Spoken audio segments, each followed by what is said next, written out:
If you're an introvert, evangelism may be one of those parts of the Christian life that makes you squirm a little. You know Jesus told us to make disciples. You know that matters, but when the examples you always hear are big conversations and bold invitations, or those people who always seem to know exactly what to say, it's easy to start wondering if this is just something other people are better built for. That creates a lot of pressure on Christians to carry, especially introverts. If this doesn't come naturally to you, you start to wonder whether the only way to be useful to God is to force yourself to become more outgoing. Or maybe you're doing it wrong.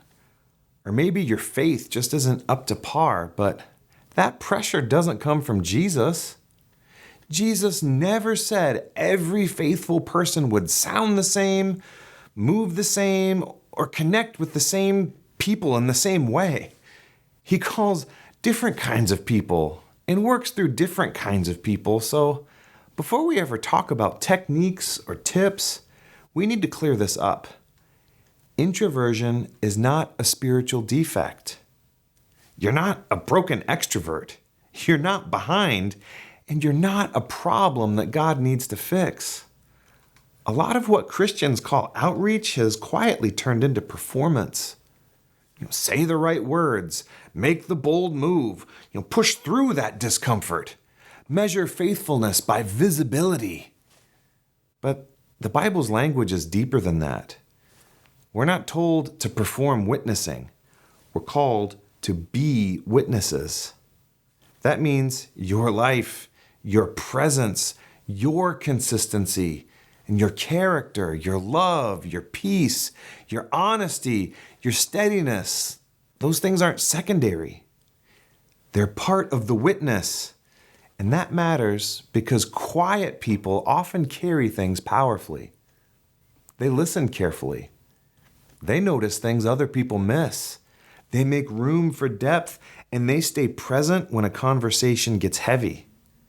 They don't always dominate a room, but they often make a person feel seen. That's not lesser outreach. That's deeply Christ-like outreach. So, if sharing your faith has felt intimidating or guilt-inducing, the answer probably isn't try harder.